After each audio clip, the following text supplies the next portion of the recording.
आज अपन स्टार्ट करेंगे meiosis second.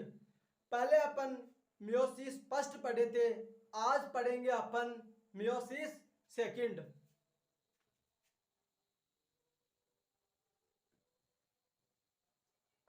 Meiosis second, सबसे पहली बात बता देता हूं, अपन मियोसिस सेकंड पढ़ क्यों रहे हैं।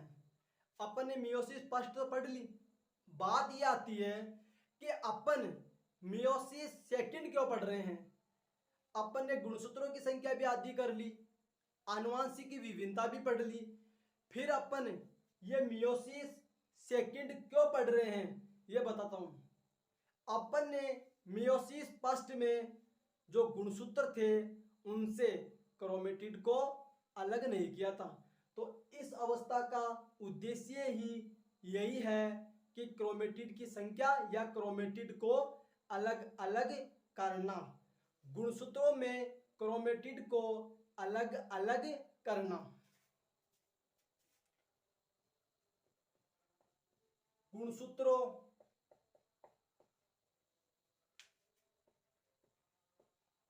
से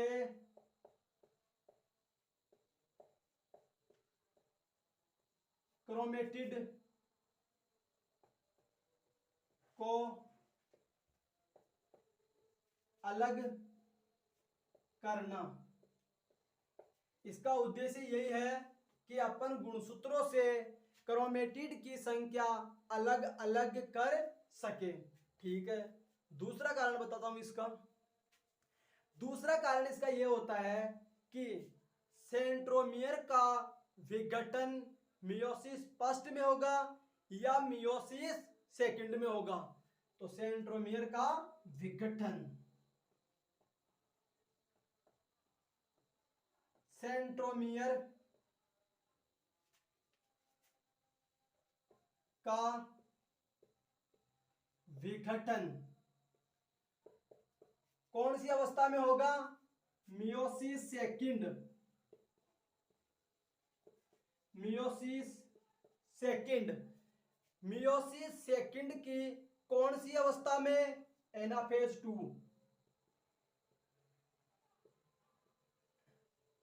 एनाफेज 2, याद रखना है दो बातें। मियोसिस सेकंड का उद्देश्य ही यही है कि गुणसूत्रों में जो क्रोमेटिड है वो क्रोमेटिड अलग अलग हो जाए, पहला उद्देश्य। दूसरा एक क्वेश्चन आता है कि सेंट्रोमियर का विघटन होता है मियोसिस सेकंड की एनाफेज अवस्था में। इस अवस्था में गुणसूत्रों में जो सेंट्रोमियर होता है उसका क्या होता है, विघटन, और उसका विघटन होता है इसीलिए तो ये विपरीत दिशा की ओर गति करेंगे। अब बात करेंगे आगे अपन इंटरकाइनेसिस अवस्था।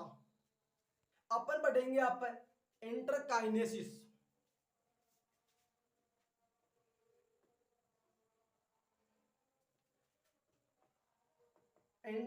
इंटरकाइनेसिस ये क्या होती है।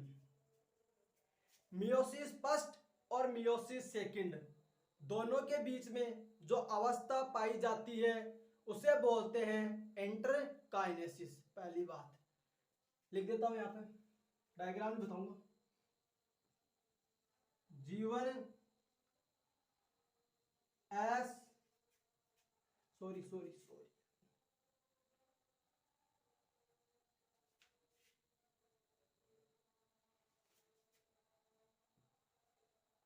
G2 अवस्था,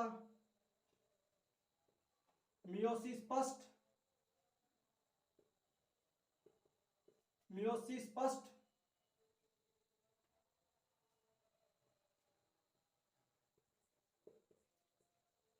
मियोसिस सेकंड,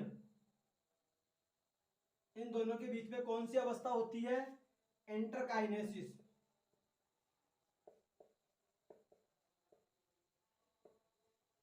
इंटरकाइनेसिस अवस्था मियोसिस फर्स्ट और मियोसिस सेकंड इन दोनों के बीच में होती है इंटरकाइनेसिस अवस्था।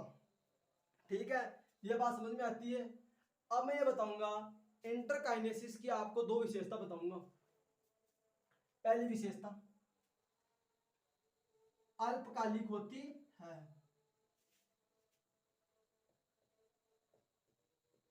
अल्पकालिक पहली विशेषता। दूसरी विशेषता होती है इसमें जीवन और जीटू उपस्थित व एस अवस्था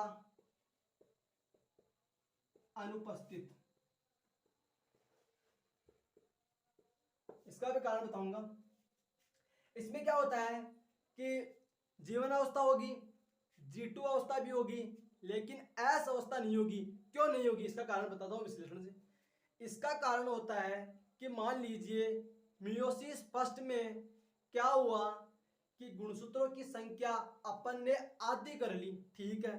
तो अपन ने जब गुणसूत्रों की संख्या आधी कर ली मियोसिस फर्स्ट में, तो फिर अपन जब डीएनए प्रतिकृतिकरण करेंगे ना, मान लीजिए अपन डीएनए प्रतिकृतिकरण करेंगे, तो यदि आपने डीएनए का प्रतिकृतिकरण कर लिया तो फिर मियोसिस फर्स्ट में गुणसूत्रों की संख्या आधी करने का क्या फायदा हुआ। अपन बात कर रहे थे कि एस अवस्था क्यों नहीं होती है। दोबारा बताता हूं।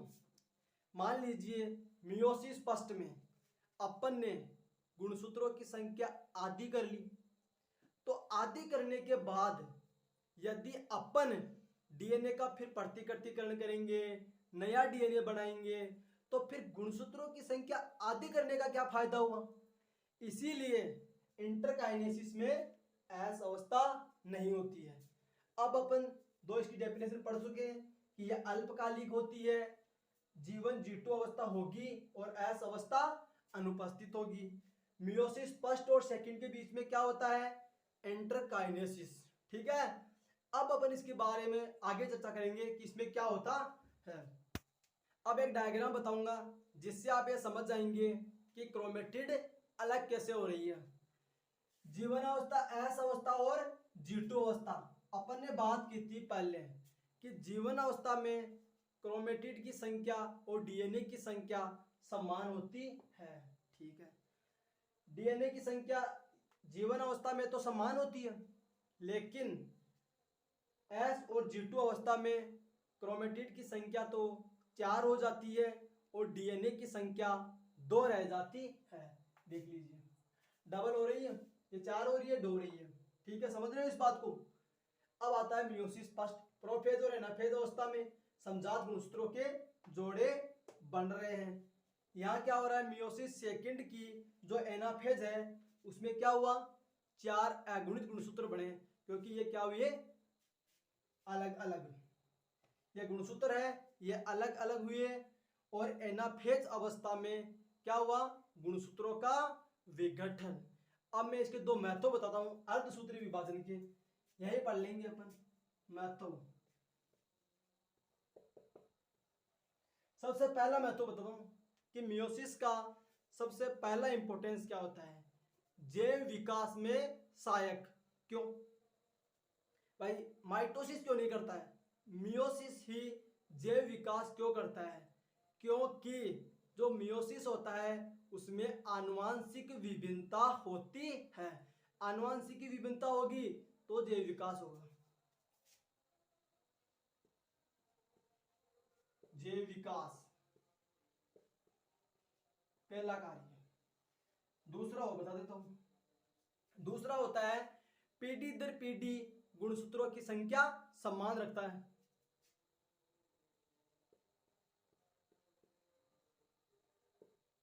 पीढ़ी दर पीढ़ी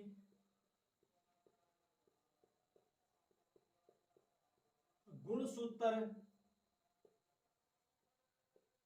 संख्या समान, यही कार्य होता है मियोसिस का।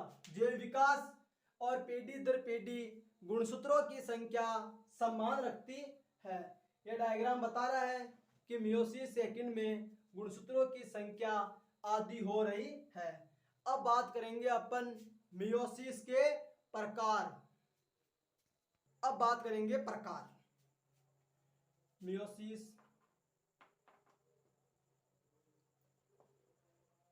प्रकार, इसके प्रकार होते हैं, 3 प्रकार के होते हैं।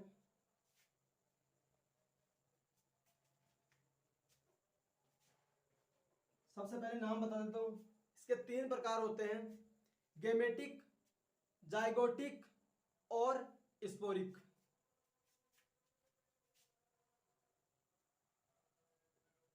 गैमेटिक एक होता है, जाइगोटिक एक होता है, स्पोरिक। सबसे पहले पढ़ेंगे अपन गैमेटिक। ये क्या होता है? ये हमेशा द्विगुणित जीवों में होता है। ठीक है, द्विगुणित जीव क्या होता है? मानव। ठीक है,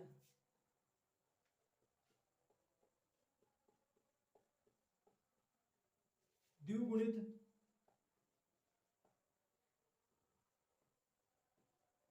जीवों में ये क्या होता है? द्विगुणित जीवों में होता है। मानव की जनन कोशिकाएं होती है, उन जनन कोशिकाओं में क्या होगा?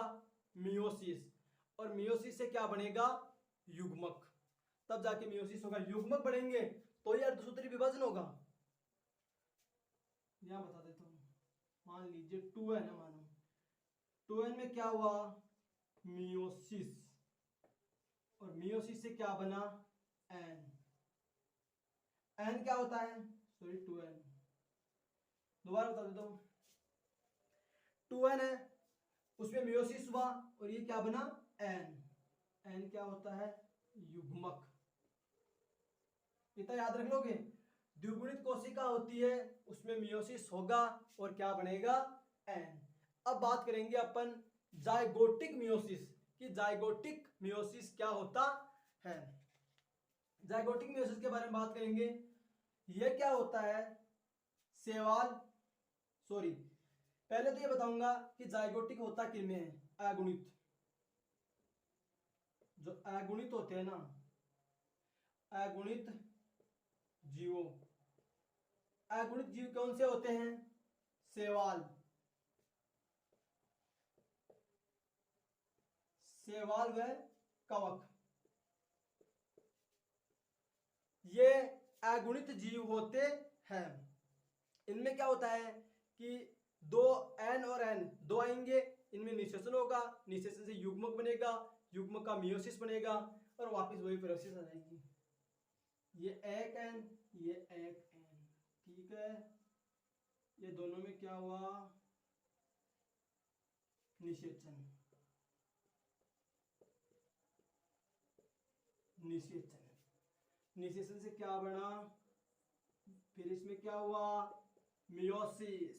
और मियोसिस से क्या बन गया? n, अगुणित।